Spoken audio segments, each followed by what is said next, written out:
The next story we're about to get into, and this could be my question of the day for today, concerns nothing politically that's going on right now, right? That's fine.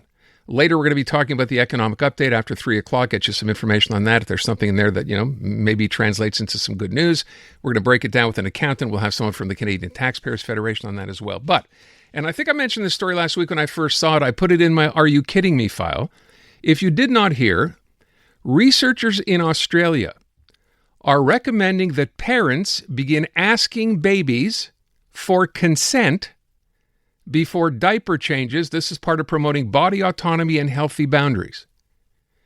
Even though infants cannot give verbal consent, parents are advised to narrate the process as in, you need a nappy change, and then wait for a moment for body language or eye contact and engage the child by asking how they'd like to proceed.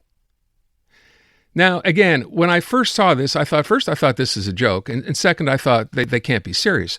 We're talking here about, young children. Obviously, you're changing diapers. So these are little guys, right? But apparently, I might be wrong to look at it this way. Now, researchers argue using anatomically correct terms and avoiding distractions during diaper changes helps children understand their bodies and builds a foundation for later consent education. Okay. So we wanted to get someone who could comment on this because obviously my take on this is, as I said right off the top, this is kind of crazy. Mary Gordon is a best-selling author, a parenting expert, and child advocate who founded the international children's charity Roots of Empathy, and she is on the line. Ms. Gordon, thank you very much for being here today. Hi, good morning. Can I just begin by asking, I said to me, this seems completely kind of crazy. We're talking about children here young enough that there is no verbal consent or the possibility of it. Why am I wrong in your opinion? Well, I think you've been given an extreme version, and I totally understand your reaction. I think the overall thing that people are trying to get at is that children need to be taught, but in a natural way, age-appropriate way, to realize that they can say no when someone is being inappropriate with them about their body. And the diapering thing, it's great if parents do, as you say, narrate what's going on, but not in an artificial way. But if parents playfully say, yes, we're going to change your nappy now, but the child can't say no. The nappy needs to be changed. There is democracy, which does not always work. And in this case, the authority is with the parent, but how the parent tends to use that opportunity is huge. Every single time that we interact with our little ones, whether we're putting on their shoes, brushing their hair, or changing their diaper, is a brilliant opportunity for love. It's a brilliant opportunity for language. It's how language is learned when you talk about what's going on in the baby's or the young child's world. But honestly, I have to agree with you to say to a little tiny baby of 6 months, may I have permission to change your nappy, just doesn't obtain. Now, I think the reason I'm pulled in here is because in the Roots of Empathy program, we work with a baby in the first year of life. And one of the things we do with this baby and parent who come into a classroom over the year, we tell the children that we're going to ask the baby's permission to see if our instructor can lift the baby up, because we're trying to teach the children to read emotional cues, right? So this baby doesn't know the instructor from a bar of soap. Why should this baby trust that the instructor can lift them up? So it's a very subtle way for children to see what is the baby saying. So if the baby is looking away or looking very tense or making fists, the Roots of Empathy instructor says to the children, so what's the baby saying? And the baby can't talk, but the baby can communicate. And it's as subtle as that. But I have to agree with you when it comes to diapers, it's a must-do. And yes, you should make it playful. And yes, language about anything you're doing with babies and young children is rich. So I get the part about when you're changing a baby's diaper, for example. Let's just leave the consent thing to the side for a moment. This idea of speaking in a happy tone, smiley tone, I assume parents do that anyway to try to make a child comfortable, because typically if a child's got a diaper full, right, they're not going to be that comfy to begin with. That part I completely understand. But at some point, the parent is sort of the authority figure here, right? And you have to take control because the baby can't do it on his or her own. Where does that? Where do you draw that line? Well, the thing is, I think it's confusing for parents sometimes when we're given the happy, happy message. But quite honestly, the best, most effective kind of parenting is parenting where parents hold the authority, but they're warm. And what you're talking about is actually the most effective kind of parenting where you're the boss. You have to be the boss. I'm sorry, there's no two ways about it. We have to hold authority, but have to do it warmly so that a child isn't really, any age, isn't really criticized, but they do need to know who's in charge, because if children don't understand that the parent is responsible and in charge at any age, they actually get a little bit worried.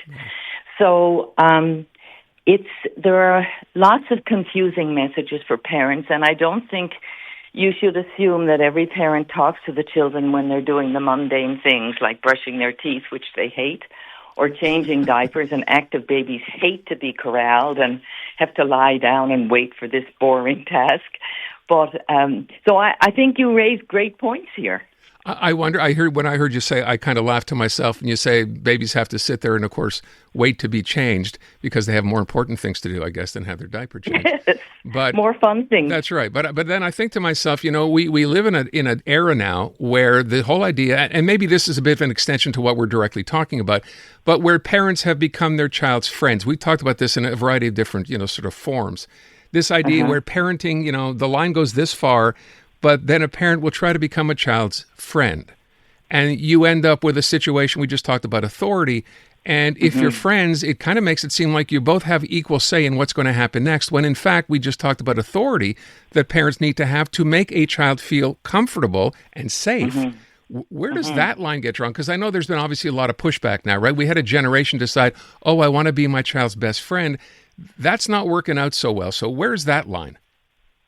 Yeah, well, being popular should not be an issue for parents, and it is.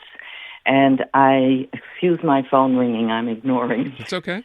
But the thing is, everybody wants to be loved by their children. But if we put being popular, which is different from being loved, being popular, which being the friend, as a number one goal, it's a misnomer. Because you have to do things and say things which are going to make your child disappointed and unhappy. It's why when they get to be 16, very often you'll have kids say, when they're going out, call me at 11 o'clock so I have an excuse to go if I want to. That kind of thing. Or make up rules so that the child can escape to the rule if they want to. So children really need to know their rails protecting them. And it's their job then, as they become adolescents, to fight against these rails, to try and find out how far can they push things. So you may temporarily not be terribly popular as a parent, but without question, children appreciate knowing what that line is that you mentioned, and how do they navigate the relationship. And I can tell you as a grandmother with little children, little grandchildren, my kids joke about, you're really tough on this, thanks a lot. Or I don't know why you let me hang out with that person. So children in the moment at all different ages need to know their parent is on top of it and will make the rough decisions, even if they're not good decisions in the child's view, or not popular decisions. I love that. Popularity, right? That does not make you a good parent.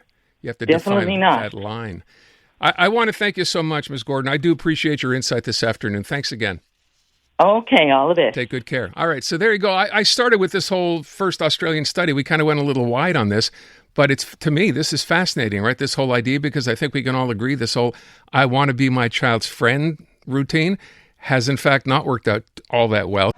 Introducing Bryan Adams Radio on iHeartRadio. Got my first real six string. Hosted by Bryan Adams himself. Join me for an insider look on a wild ride through 40 years of global rock and roll. Bryan Adams Radio. Now available on the free iHeartRadio app. Or ask your smart speaker to play Bryan Adams Radio on iHeartRadio. Who's ready to rock?